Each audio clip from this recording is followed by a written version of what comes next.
affordable water and help low-income households affected by the COVID-19 pandemic pay their water and wastewater bills, avoid shutoffs, and support household water system reconnections related to non-payment.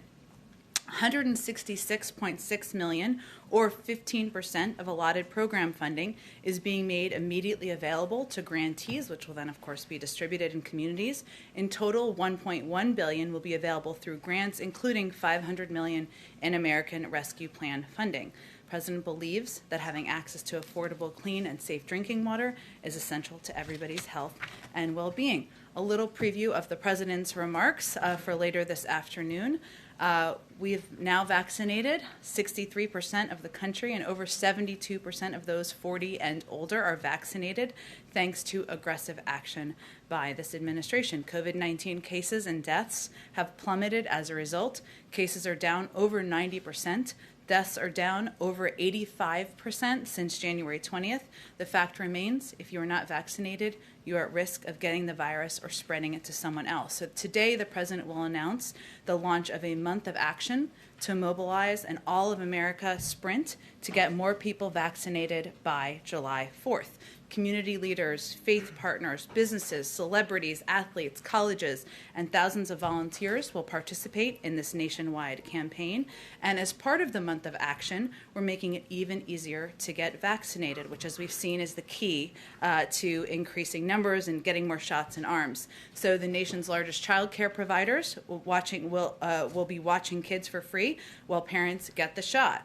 Vaccines will happen at barbershops, baseball games, and NASCAR races. Pharmacies will be open 24 hours on Fridays.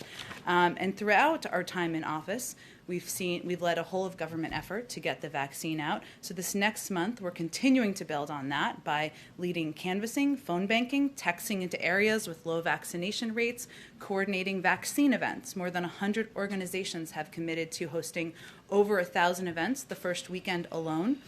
And we're also launching a national vaccination tour. The Vice President will lead a tour to key communities across the South and Midwest. That will be coming up. And we're launching a Mayor's Challenge, and you've seen a little bit of activity about this already, where cities compete to boost vaccination rates through canvassing, local partnerships, and incentives for people. And through the COVID-19 College Challenge, more than 230 colleges and universities are taking a pledge and committing to take action to get their students and communities vaccinated. And finally, businesses like Anheuser-Busch, Kroger, and DoorDash are stepping up to offer all adults free beer on July 4th, the chance to win $1 million, and free meals for people who get vaccinated at community health centers. We've seen Krispy Kreme has done this. I would not recommend a Krispy Kreme with a beer, but I'll leave that to other people to decide. Finally, the President wants to convey his heartfelt congratulations to Congresswoman-elect Melanie Stansbury on her decisive victory last night, marking the first time in over 100 years that a special election has been won by a larger margin than their party received in the previous general election. He looks forward to working with her in Congress. Alex, why don't you kick us off? Sure. I have a couple of questions. First on JBS. Can you confirm that the ransom demand came from R Evil? I know it's a criminal organization likely based in Russia. And was the ransom paid? And then can you speak a little bit about, have you seen any progress on this call from the government for business and private sector to work with the federal government in updating their cybersecurity measures? Sure. On the last part, I'm not in a place to confirm the specifics of the ransom request or the origin. Obviously, our team is continuing to evaluate, and I would send you to the company for any specific questions about the ransom request. I will say that this attack is a reminder about the importance to private sector entities of hardening their cybersecurity and ensuring they take the necessary steps to prepare for this threat, which we've seen rising even over the last few weeks. As it relates to actions we're taking in the federal government, the President has launched a rapid strategic review to address the increased threat of ransomware to include 4 major lines of effort: disruption of ransomware infrastructure and actors working closely with the private sector. We will work in partnership with them. That is something that this administration has done a bit differently than in the past in working to find best practices, ensuring that private sector entities have a seat at the table and we can work in close coordination. building an international coalition to hold countries who harbor ransom actors accountable. I mean, this attack is an example of how this is not just a problem in the United States. These are actors that are working to get into systems around the world. This was a company obviously based in Brazil, but Australia was a major, was impacted also by this. Expanding cryptocurrency analysis. Obviously, this has been an increasing question out there to find and pursue criminal transactions, and reviewing our own ransomware policies. So this is an internal policy process, essentially, one that's looking at all of these entities within our national security economic team. On the president's comments yesterday, he seemed to call out Manchin and Sinema for, he said, voting more with Republicans than Democrats. But ProPublica actually found that they've so far voted with Biden 100% of the time on major votes. And so can you explain where those comments came from and why he felt the need to call out members of his own party? Well, I would say first that if Senator Manchin and Senator Sinema were standing with me here today, they're always welcome. They would call out their own independent streaks. And that's something that I think they're both proud of. They both vote for and represent the people in the states and all the people who elected them to represent them in the Senate. If you look at what the president said, the big tell here is I hear all the folks on TV saying, now as a former TV pundit myself, I can tell you that sometimes these conversations can be oversimplified. TV isn't always made for complex conversations about policymaking. We all know that, right? And what the president was simply conveying is that his threshold, his litmus test is not to see eye to eye on every single detail of every issue. And he doesn't with Senator Sinema and Senator Manchin. And he doesn't with Senator Capito, who's coming here later this afternoon. He believes there's an opportunity to work together, to make progress, to find areas of common ground, even if you have areas of disagreement. And he also believes that sometimes, because there are three entities, three branches of government, something he knows well, having served 36 years in the Senate, that sometimes it's not a straight line to victory or success, that sometimes it takes more time, and he's open to many paths forward. So I don't think he was intending to convey anything other than a little bit of commentary on TV punditry. Well, it did seem to suggest that he is in favor of filibuster reform and wants to see that move. So why hasn't he been more prominent in calling for that? And is he pressuring Manchin and Sinema to move on that issue privately? I wouldn't say that his comments yesterday were conveying a new position on his view on the filibuster. His full comment was by saying that Manchin and Sinema are standing in the way of his agenda, essentially. What was he referencing? That's not exactly what he said. I think it's important to quote him directly. What he said was, I hear all the folks on TV saying, why doesn't Biden get this done? Well, because Biden only has a majority of effectively 4 votes in the House and a tie in the Senate, with 2 members of the Senate who vote more with my Republican friends. He was not giving a specific commentary on a policy. He was conveying again that sometimes that's the summary, shorthand version that he sees on cable news at times. Again, it's not always the forum that's easy to provide guidance on how a bill becomes a law. His view on the filibuster continues to be that there should be a path forward for Democrats and Republicans to make voting easier, to move forward on progress for the American people. That position hasn't changed, and he was not intending to convey something different. Go ahead. Thank you. Back on the ransomware attack, is the U.S. going to retaliate? And realistically, what options are on the table? Is a counterattack an option? Sure. Well, one, let me say, not to get ahead of your line of questioning, but I assume this will be a question. So we do expect this to be one of the issues that the president will discuss with President Putin at the summit. That will be 2 weeks from today, if my calendar is correct in my mind. And in terms of considerations, we're not taking any options off the table in terms of how we may respond. But of course, there's an internal policy review process to consider that. We're in direct touch with the Russians as well to convey our concerns about these reports. You mentioned the meeting. When it comes to this issue, what does success look like at that discussion? I mean, what are you looking to accomplish when the president walks away from that table when it comes to cybersecurity? Well, first let me say that, this is an issue that we have discussed with the Russian government, this specific issue, and we've discussed it in the past and delivered the message that responsible states do not harbor ransomware criminals. As we've also noted from here, and I noted in the beginning, obviously ransomware attacks, we've seen them increase over a period of time. It's an increasing threat to the private sector and to our critical infrastructure. And there are other countries, many of whom we will see when the president is in Europe, who have similar concerns. So we expect this to be an issue of discussion throughout the president's trip, I will say. In terms of what success looks like coming out of the summit, I can't predict that at this point in time, but I can convey to you that this will certainly be a topic of discussion, that harboring criminal entities that are intending to do harm, that are doing harm to the critical infrastructure in the United States is not acceptable. We're not going to stand by that. We will raise that, and we are not going to take options off the table. And in those conversations with the Russian government so far, do you get a sense that they are taking this seriously? Are they going to be taking steps to try and stop these bad actors? I am, as I've said before, I'm blissfully not a spokesperson for the Kremlin, so I will let them speak for themselves. But I can assure you that we are raising this through highest levels of the U.S. government. It will be a topic of discussion and direct one-on-one discussions or direct discussions with President Putin and President Biden happening in just a couple of weeks. And certainly protecting our own infrastructure in the United States is of utmost national security importance. And just one more on this topic, because the Russians are outlining some of the things they would also like to discuss during the summit. The foreign minister Lavrov indicated that Russia wants to be discussing human rights violations in the U.S., saying they're following with interest the persecution of those persons who are accused of the riots on January 6th this year. I'm wondering what you make of that, where you think this is coming from.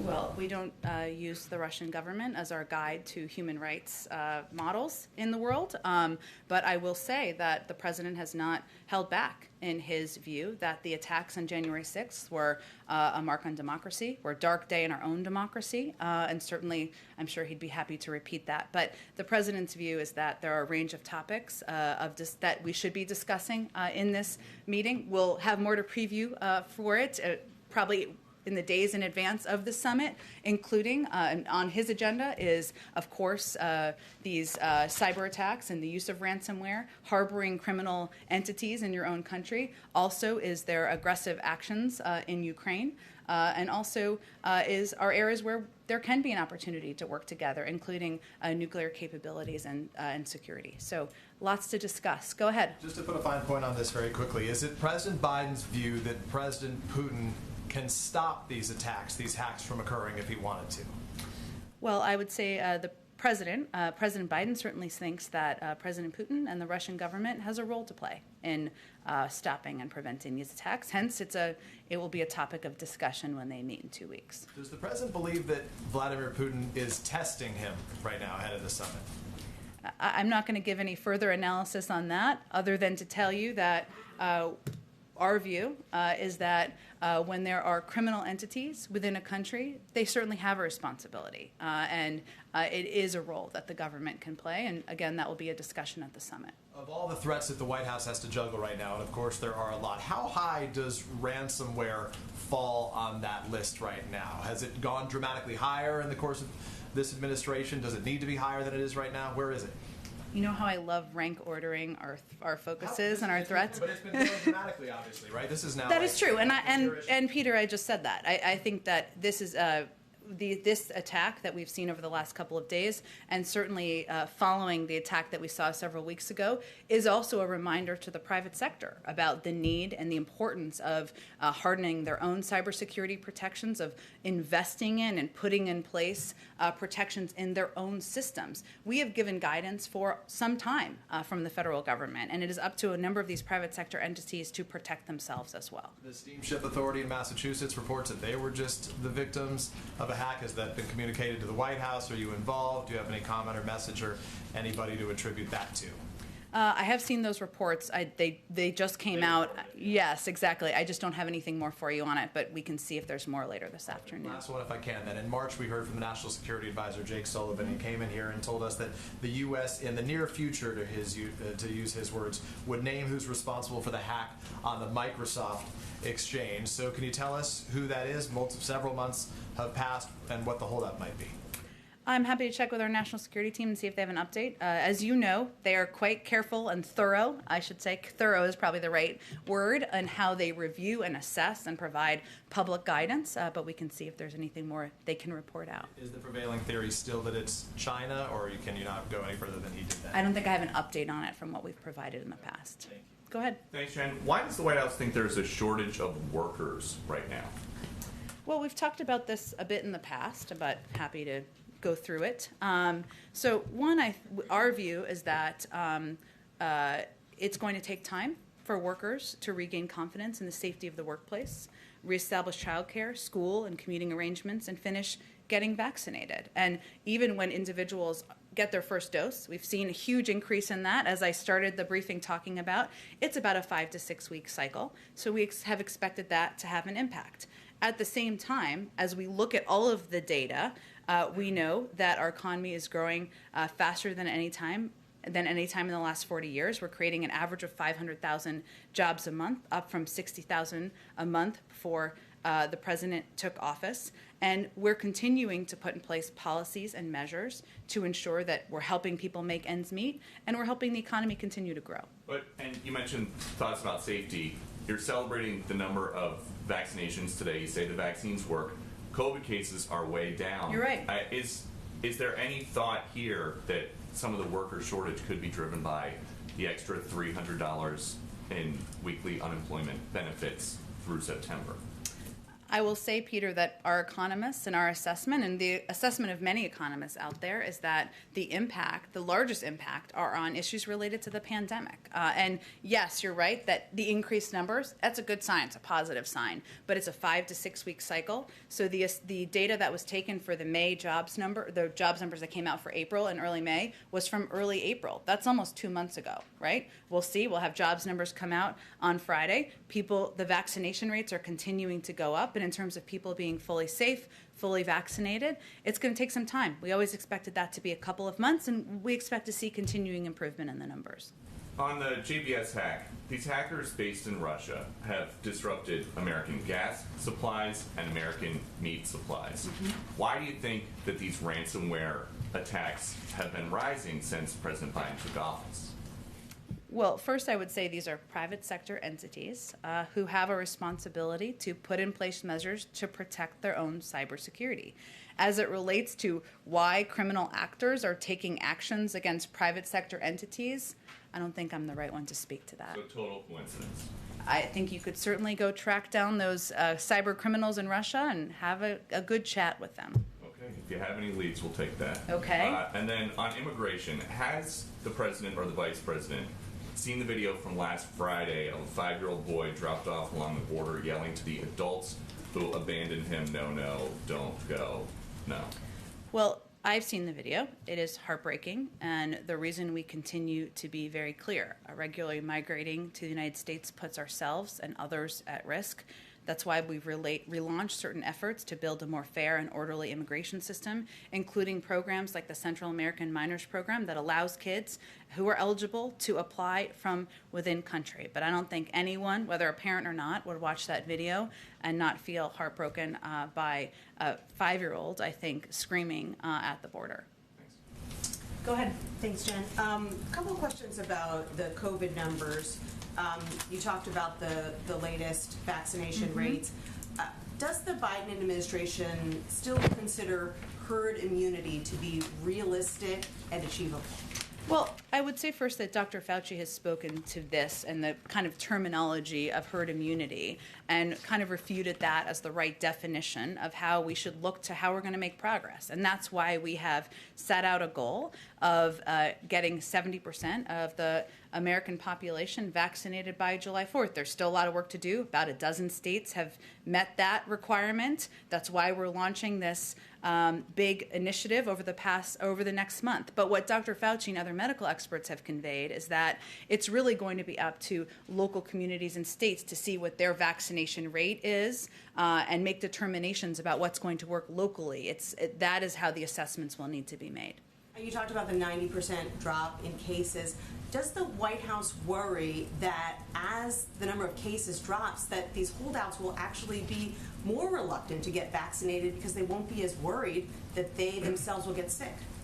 Well, first, that's one of the reasons why we're continuing to reiterate that if you're not vaccinated, you are not safe.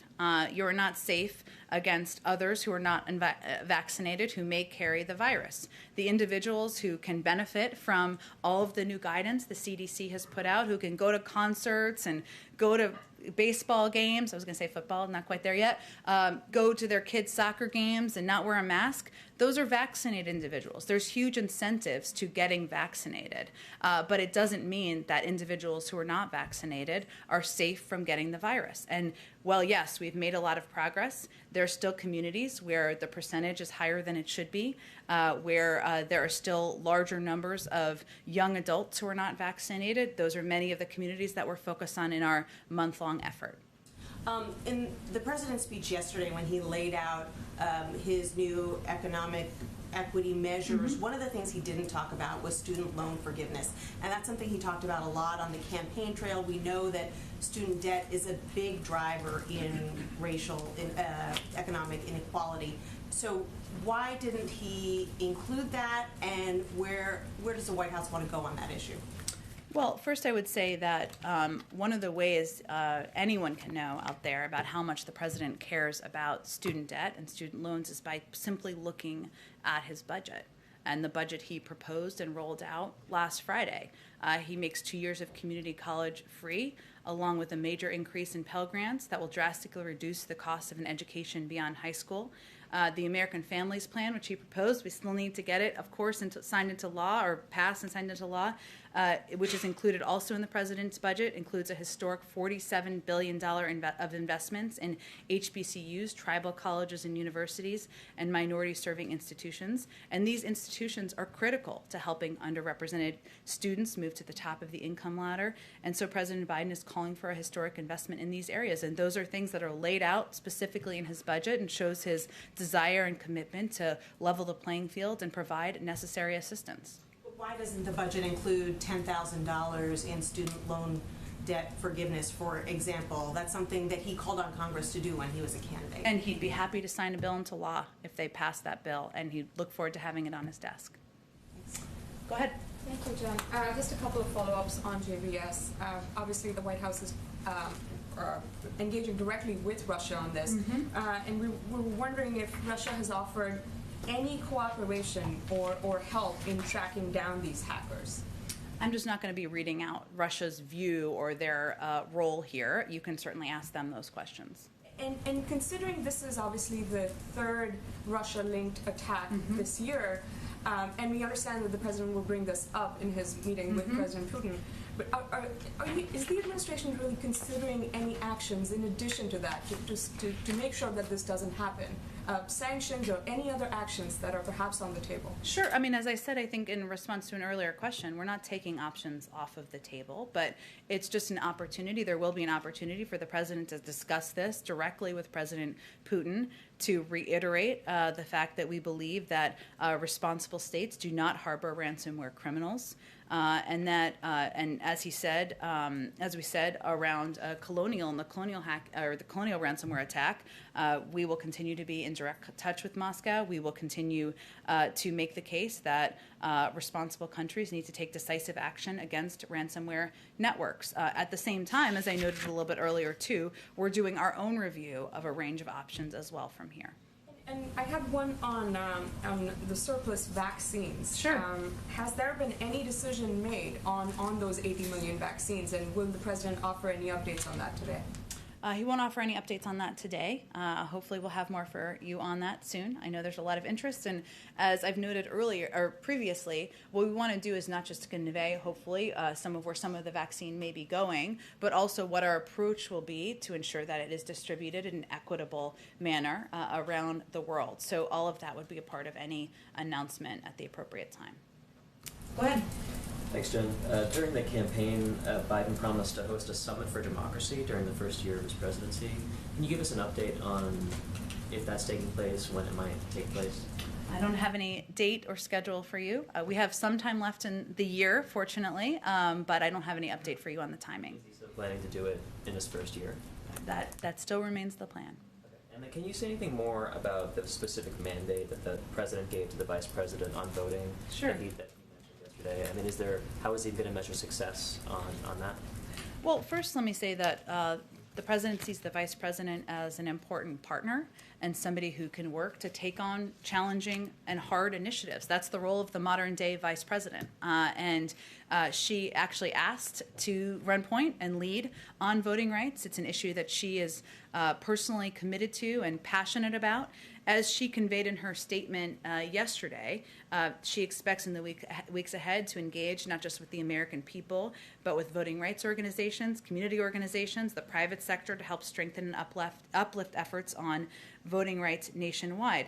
That includes working with members of Congress, certainly to move legislation forward, something the president strongly supports.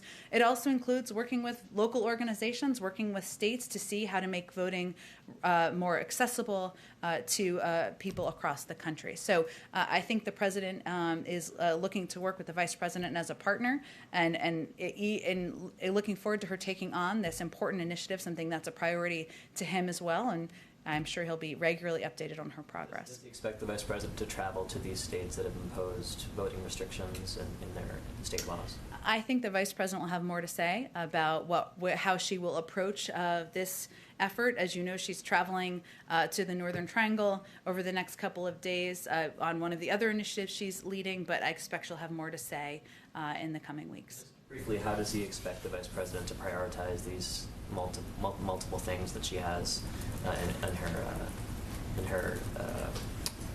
her agenda?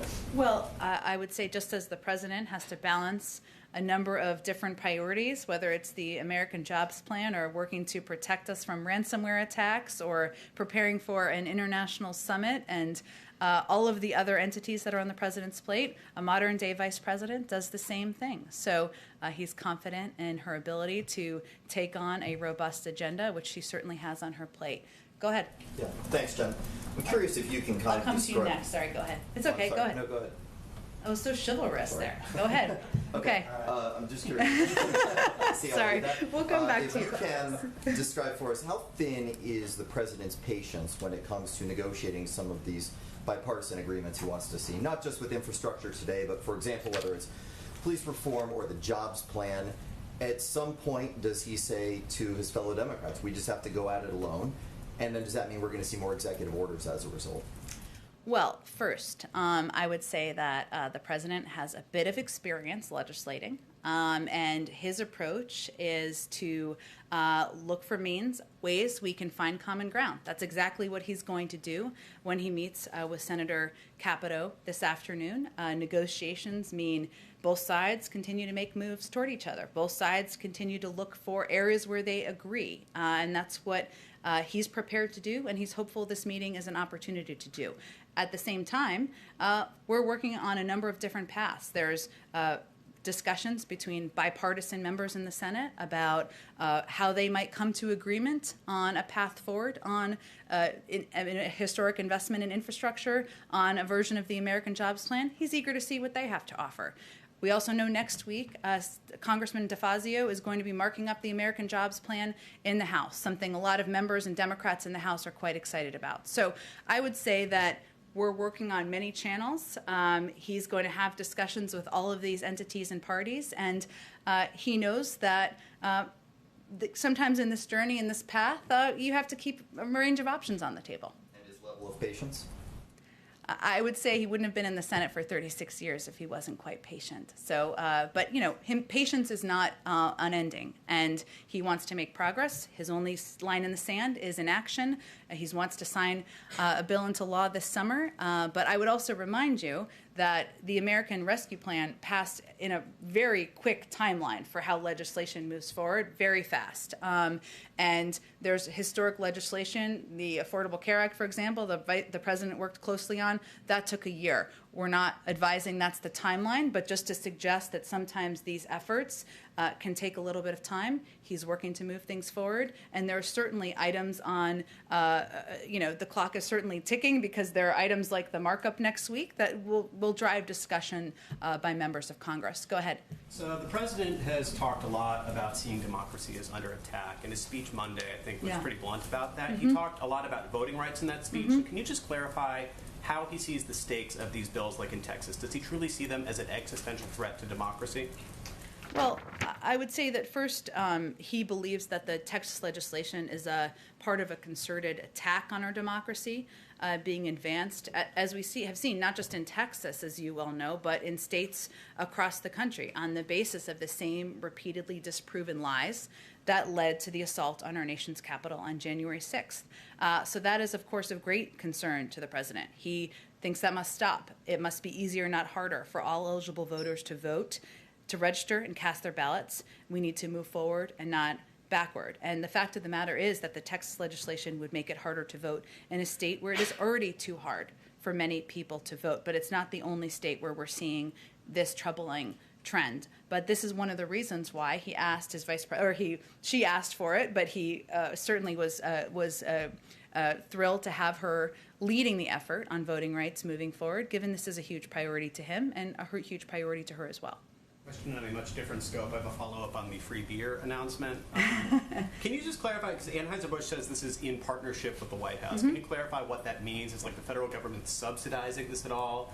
And also, are there any concerns that this is kind of the way that they're going about this with like upload a picture of yourself if there's any sort of data harvesting aspect of this promotion? Well, I think all the in partnership means is that we've been encouraging private sector entities to take actions to incentivize people to get vaccinated, given we know that will ensure that more Americans have shots in their arms, are safe, are healthy, and communities can return back to normal. Obviously, as it relates, we take data security and people's privacy incredibly seriously. And certainly if there was an area of concern, we would speak out against that. But we have seen a number of these actions by private sector companies be quite effective. And more shots in arms is a good thing. Go ahead, Caitlin. The meeting with Senator Capito today, should we expect President Biden to give her any kind of deadline for a major breakthrough on these talks to happen? I wouldn't expect this meeting to be an exchange of paper. It would be more of a discussion. And certainly we'll see what comes out of the meeting and what the appropriate next step is. But I don't know. I'm not going to predetermine that before the meeting even begins. And should we expect it to be one-on-one, or will White House staff be in the room? Just to clarify. I would expect at least a portion of it to be one-on-one, if not the whole meeting. But I can check on that for you too. Okay. And just to follow up on your comments on what President Biden said about Senator Manchin and Senator Sinema, are you saying that that was not a criticism of the two of them?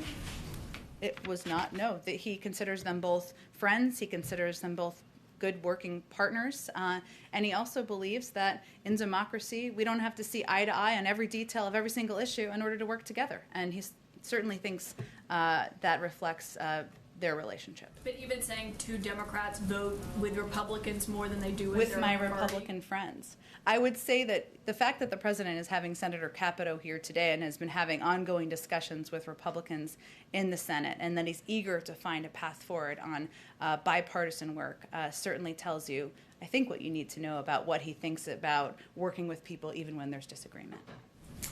Go ahead. Just a few quick ones. The NAACP criticized Biden's plan, as was mentioned earlier, about not including the cancellation of student debt. In April, Ron Klain said that the president had asked the Education Department to prepare a memo on wiping out debt through executive action, and said hopefully we'll see that in the next few weeks. Is there any update on that memo about kind of what the president might do on that front? I don't have an update. It was Department of Education, but also a legal review as well. Okay, and then one question on Israel. Does Biden have a view on Naftali Bennett's past statements about annexing the West Bank and negating a two-state solution? How will Biden approach clear differences there on an issue? And does he still think he has a partner for peace in an Israeli government led by Bennett? Well, we're not going to weigh in on an ongoing political process in a foreign country. In Israel or anywhere in the world. I think you probably know well what the president's view is on a two-state solution and how he believes it's the only path forward for lasting peace in the region. And then just a quick follow-up. Do you know if Bennett and Biden have met before? If they've kind of interaction in person? It's a good question. I don't know if they have met in the past or have a prior relationship. Go ahead. President Biden campaigned on ending the federal death penalty. When is he going to take steps to do that? He did campaign on that and has talked about his views on the death penalty. I don't have any update on any forward action. Isn't his delay there a sign that perhaps he doesn't feel as strongly about this as maybe he sounded when he was campaigning? I don't think it's a sign of that. There's a legal process and a Department of Justice process that would be standard in any scenario here. He changed his mind on the death penalty because I didn't convey he changed his mind. Crime bill expanded the amount of crimes that he spoke to this pretty extensively on the campaign, and that's his position. I think we're going to have to move on. Go ahead. I wanted to, just given what you said that his position hasn't changed on the filibuster, just want to go back to the vote last week in the Senate on the January 6th Commission, Sure. The fact that there were 54 yes votes, 35 no votes, the bill failed. This is an insurrection that the president has called an unprecedented assault. I'm curious if that math makes sense to this president, and if that outcome would be acceptable, should it repeat later this month when the Senate takes up voting? When you say the math makes sense, what do you mean by that? I mean the fact that 54 lawmakers in the Senate voted yes, 35 voted no, and the bill did not pass. Well, I would say first that the president doesn't see a reason for anyone to have voted against that bill, so he doesn't understand that version of the math as a starting point. He continues to believe that given that was a dark day in our democracy, a day that I think we will all remember, he will remember certainly as president, as a day that does not stand out as a model of what is possible in this country. In terms of his view of the filibuster, again, his position has not changed on that. He does want to see accountability as it relates to, and he does want to see an assessment of what happened to prevent it from ever happening again. And he is happy to talk with members of Congress about how to approach that moving forward. As you all know, no president can wave a wand and pass a piece of legislation with 50 votes when it requires 60. That requires Congress to move forward with that action. But it seems like it requires only one more Democratic vote than currently exists for that, and that vote happens to be a person who the president did seem to single out yesterday. So you're saying that he didn't change his position on the filibuster, and yet, he's saying things. I mean, his passion for voting rights was evident yesterday when he spoke. He's saying we must find the courage, I'm quoting him, to change the things we know we can change. So I just want to be very sure that you're saying that should that outcome repeat itself later this month, if the Senate takes up voting rights, more than 50 lawmakers vote for a bill, but if the bill does not advance to his desk, is that something he's going to be okay living with? Again, I don't think the president is okay with a January 6th commission not being in place. He's not okay with voting rights not passing, and he will continue to advocate for both moving forward. Go ahead. Yes, as the president preparing for the summit with leaders of the NATO, some reports surfaced regarding spying on Germany. How would that affect the summit and the reestablishment of the U.S.-NATO relations? I think you're referring to the reports from 2014, correct? That dated back to, I will say, my last time in government. I wouldn't say that, in 2014, let me say, the United States issued a full review of our approach to overseas surveillance. President Obama at that time issued a presidential directive that changed our approach in significant ways. So that is a lot that has happened since over the last 7 years, and we will continue to work with our European allies and partners to address any questions through the appropriate national security channels. But I can tell you that President Biden will be able to reassure President Merkel and President Macron about current U.S. posture, and certainly we look forward to working together on a range of. Prime Minister Netanyahu said that he would stand against any agreement between with Iran, even if that would cause trouble with the Israeli-American relations. Is there any reaction from the White House regarding that? Sorry, the first part of your question was what? It was about. Netanyahu said that he would stand against any agreement on Iran. On Iran. Mm-hmm. Even if that would, result in tension with, American-Israeli relations. That's consistently been the Prime Minister's position. And what our responsibility is, and the responsibility of President Biden, is to act in the interest of the United States. And our view is that putting in place a diplomatic agreement, an agreement where we can prevent Iran from acquiring a nuclear weapon, where we have returned to the visibility we had before the former president pulled out of that deal, is in our interests. So we will continue to work and brief the leaders in Israel as we have over the last several years, but our position hasn't changed. Okay, last question, if I may. The Israelis requested $1 billion, in military aid after what had just happened. Is the United States willing to and prepared to provide that aid? The president conveyed that at his press conference he did with the leader of South Korea just a few weeks ago, that nothing has changed about our intention to provide assistance to the Israeli government, and also our desire and interest in providing humanitarian and security assistance to the Palestinians as well. So I expect those will continue. I don't have any assessment of any new request. Go ahead. Thank you, Jen. On the vaccination efforts, as of May 7th, only less than 7% of the ICE detainee population, about 22,000 detainees, had been vaccinated. Where is that process going? The ACLU has demanded this White House via a letter to speed up that process, so do you have an update? And also, how do you plan to vaccinate eligible unaccompanied minors who are in detention? Well, on the first question, Immigration and Customs Enforcement, ICE, is firmly committed to the health and well-being and welfare of all those in custody. COVID-19 vaccines for ICE detainees are being allocated by local and state health departments. That's how they are distributed, based on availability and the state's vaccine implementation plan. So that's where they directly come, not directly from the federal government.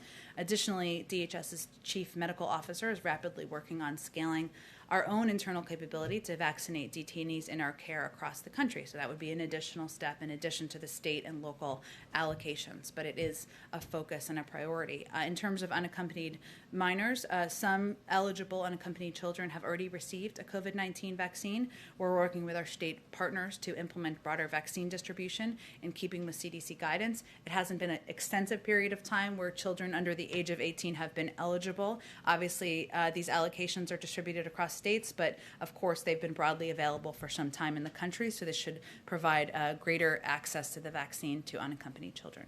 And is the president aware of the current situation in Nicaragua, where the government is harassing journalists, activists, even a presidential candidate, and is investigating them for money laundering in that country with really no legal basis? Is he aware? Is the State Department working on this? I know the State Department is, and I'd certainly send you to them on any specific comment from here. Obviously, we would speak out against any harassment of journalists, individuals, leaders, the crushing of freedom of speech expression that it sounds like is occurring in this case. Thank you, Okay. All right. Thank you, everyone. Look forward to seeing you tomorrow. Thanks, Jen.